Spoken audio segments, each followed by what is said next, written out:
আপনাকে বললাম না অভিনয় করবেন না। আমি খোঁজ খবর নিয়ে কথা বলছি। আমি আপনাকে 2 দিন সময় দিলাম। 2 দিনের মধ্যে আমার মেয়েকে আমার কাছে ফিরিয়ে না দিলে আপনাকে সহ আপনার পুরো পরিবারকে শেষ করে দেব। কথাটা বলে এক একে সবাই বাতাসে মিশে যায়। ওরা চলে যাবার পর আমি অবাক হয়ে বাবাকে বলি, বাবা এসব কি শুনছি? তাহলে তুমি বন্দি করেছ রূপাকে? আমার কথায় বাবা বললেন, তুইও রূপার বাবার মতো শুরু করলি। আমি কিছু করিনি, আমি তো এসব জানি না। বাবা, তুমি না জানলে রূপার বাবা এসব বললো কেন? রূপার বাবা একজন জিন, উনি না জেনে তোমাকে এসব বলতে আসবে কেন? বাবা, তোমাকে অনুরোধ করি, রূপাকে কি করেছ বলো। আমার কথায় বাবা এবার রেগে গিয়ে বললাম না আমি কিছু জানি না, আর জানলেও বলবো না। বাবার এরকম কথায় আমি একটু রেগে গিয়ে বললাম, ও তাহলে বুঝিয়ে দিলা এই কাজ তুমি করেছো তাই না? কেন করলে এমনটা? আমার কথায় বাবা রেগে গিয়ে বলল, হ্যাঁ, আমি একজন কবিরাজকে দিয়ে বন্ধ করিয়েছি রূপাকে, কারণ আমি পরীকে কখনই তোর বউ হিসেবে মানি না, মানতে পারি না। যখন বললি রূপাকে ছাড়া অন্য কাউকে বিয়ে করবি না, তখন বুঝতে পারছিলাম ঘটনা কি। আমি তখনই তোকে জোরাজোরি করলে তোকে পরি নিয়ে যেত আর বিয়ে করতো, তাই তো বুদ্ধি দিয়ে ঠান্ডা মাথায় কাজ করেছি। আমি একজন কবিরাজকে দিয়ে রূপা পরীকে বন্ধ করিয়েছি। একজন এখন কবিরাজ এক পরীকে বন্দি করেছে, না মেরে ফেলেছে জানি না। আমার মনে হয় কবিরাজ রূপাকে মেরে ফেলেছে। বাবার মুখে এরকম কথা শুনে আমি একটা চিৎকার দিয়ে বেহুশ হয়ে পড়ে যাই। আমার হুঁশ ফেরে 2 দিন পরে আমার হুঁশ ফেরে আমি কান্না করতে থাকি। এটা কি হলো? রূপা কোথাও কি সত্যি মারা গেছে নাকি ওকে বন্দি করে রাখা হয়েছে? আমি বারবার বাবাকে বলতে থাকি সে কবিরাজের কাছে গিয়ে রূপাকে বন্দি থেকে মুক্ত করে দিতে, কিন্তু আমার কথায় বাবা এসব কিছুই করতেন না। বাবা শুধু বলতেন, পরের কথা ভুলে যা, তোকে কোনো মেয়ে দেখে বিয়ে করাবো। বাবার এরকম কথা আমি রেগে গিয়ে বলতাম, না, আমি রূপাকে ছাড়া কাউকেই বিয়ে করব না। এই বলে আমি খাওয়া দাওয়া ছেড়ে দিই।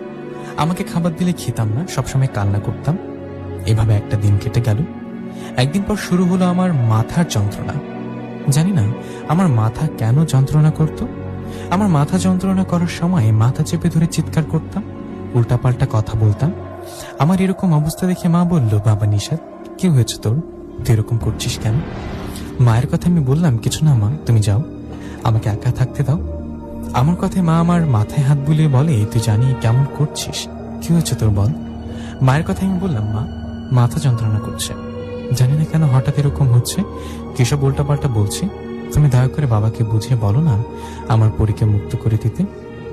আমার কথায় মা বললেন, তুই শান্ত থাকার চেষ্টা কর বাবা, নইলে কোনো সমস্যা হবে। আমি তোর বাবাকে বুঝিয়ে বলবো, চিন্তা করিস না। কথাটা বলে মা চলে গেলেন। মা চলে যাওয়ার পর একটু পর গফুর চাচা আসলেন আমার কাছে। গফুর চাচা এসে আমার এরকম অবস্থা দেখে বললেন, কিরে, তোর ঘরেরও নিজের এই অবস্থা করে রেখেছিস কেন? তুই 2 দিন ধরে দোকানে যাচ্ছিস না? ভাবলাম তোর কিছু হলো কিনা, তুই ঠিক আছিস তো? গফুর চাচার কথায় সব ঘটনা ওনাকে খুলে বললাম। সব শুনে গফুর চাচা অবাক হয়ে বললেন, তোর বাবা এটা কি করলো? এরকম একটা কাজ করতে পারলো?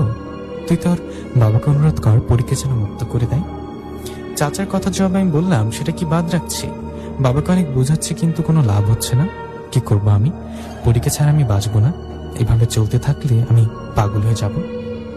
আমার কথা গফুর চাচা আমার কানের কাছে এসে ফিসফিস করে বললেন, আমার সাথে বাইরে চলো, আমি তোকে নিয়ে একজন কবিরাজের কাছে যাব। তোর মা বাবা জিজ্ঞাসা করলে বলবি চাচার সাথে একটু দোকানে যাচ্ছি, একটু পরে চলে আসবো। গফুর চাচার কথা একটা সান্ত্বনা পেয়ে তাই করলাম। গেঞ্জিটা গায়ে দিয়ে গফুর চাচার সাথে বাইরে যাবার সময় মা বাবা জিজ্ঞাসা করলে ওদের বললাম, ঘরে ভালো লাগছে না, চাচার সাথে একটু দোকানে যাই, একটু পর চলে আসবো। এই বলে গফুর চাচার সাথে দোকানে যাবার নাম করে চলে গেলাম একজন কবিরাজের বাড়িতে। কবিরাজের বাড়িতে যাবার পর গফুর চাচা কবিরাজকে আমার ও রূপার বিয়ে বিষয় সবকিছু খুলে বললেন। সব শুনে কবিরাজ বললেন, একটু অপেক্ষা করুন, আমি খোঁজ নিয়ে দেখি কিছু জানতে পারি কিনা। এই বলে কবিরাজ তার জিনের মাধ্যমে খোঁজ নিয়ে আমাদের বললেন। আমি আমার জিনকে দিয়ে খোঁজ নিলাম। সবকিছু খোঁজ নিয়ে আমার জিন রূপার বিষয়ে তেমন কিছু বলতে পারলো না। রূপা যে কোথায় আছে, কার কাছে আসে, এটা আমার জিন খোঁজ নিতে পারলেন না। রূপার বিষয়ে কিছু জানতে না পেরে আমার জিন বললেন, রূপাকে নিশ্চয়ই কালো জাদু নইলে কোনো মায়া ছেলের সাহায্যে বন্দি করে রাখা হয়েছে। এখন এটা কে করেছে সেটা জানতে পারিনি। কবিরাজের কথা আমি যেন আরো চিন্তিত হয়ে পড়লাম। মাথাটা তখনই ঘুরতে লাগলো। মাথা ঘুরতে থাকায় গফুর চাচাকে বললাম, চাচা, আমাকে ধরাধরি করে বাড়িতে নিয়ে যাও। আমার কথায় গফুর চাচা তাই করলেন, আমাকে নিয়ে গেলেন বাড়িতে। বাড়িতে নিয়ে যাওয়ার মা বললেন, কি হয়েছে নিশাদের, কি হয়েছে? মা বাবার কথায় গফুর চাচা বললেন, হঠাৎ ওর মাথা ঘুরতে থাকে, তাই ওকে ধরে নিয়ে বাড়িতে আসলাম। গফুর চাচার কথায় মা আমাকে নিয়ে ঘরে গিয়ে আমাকে বিছানায় শুইয়ে দিলেন। আমাকে শুইয়ে দেওয়ার পর গফুর চাচা বা আমার সামনে আর কিছু না বলে বললেন, নিশাদ আমি আসছি, আবার কালকে সময় পেলে আসবো। এই বলে গফুর চাচা চলে গেলেন। এদিকে আমি শুয়ে আছি বিছানায়, মা আমার মাথায় হাত বুলিয়ে দিচ্ছে। বাবা পাশে বসে আছে। এমন সময় রূপার বাবা আসলেন সেখানে। উনি এসে বললেন, 3 দিন আগে এসে বলেছিলাম আমার মেয়েকে যেন মুক্ত করে দেয়া হয়, কিন্তু আজ 3 দিন হয়ে গেল, আমার মেয়েকে মুক্ত করে দেয়া হলো না কেন? কোথায় আমার মেয়ে? রূপার বাবার কথায় আমার বাবা বললেন, আপনার মেয়ে কোথায় আমি কিভাবে বলবো? 3 দিন আগেই আপনাকে বলেছি আমি কিছু জানি না এসব বিষয়। আপনার মেয়ে রূপা কোথায় আমি জানি না, তাই দয়া করে আমাদের এসব কিছু বলতে আসবেন না, চলে যান এখনই। বাবার কথায় রূপার বাবা বললেন, কেন এসব করছেন? আচ্ছা, আপনার ছেলের সাথে আমার মেয়েকে বিয়ে দিবেন না তো ঠিক আছে, আমার মেয়েকে আপনার ছেলের সাথে বিয়ে দিয়েন না, তবুও দয়া করে আমার মেয়েটাকে মুক্ত করে দিন। রূপার বাবার কথা বললেন, আমি তো আপনার মেয়েকে বন্দি করিনি, তাহলে মুক্ত করব কিভাবে? এদিকে তখন আমি বলে উঠলাম, মিথ্যা, বাবা মিথ্যা বলছেন, বাবাই এই কাজ করেছেন, রূপাকে একজন কবিরাজের মাধ্যমে বন্দি করেছে। আমার কথায় বাবা বললেন, চুপ থাক, তোর মাথায় সমস্যা, অসুস্থ, তাই এসব ভুলভাল বলছিস। এই বলে বাবা রূপার বাবাকে উদ্দেশ্য করে বললেন, আপনি চলে যান, আপনার মেয়ে রূপার কথা আমি জানি না।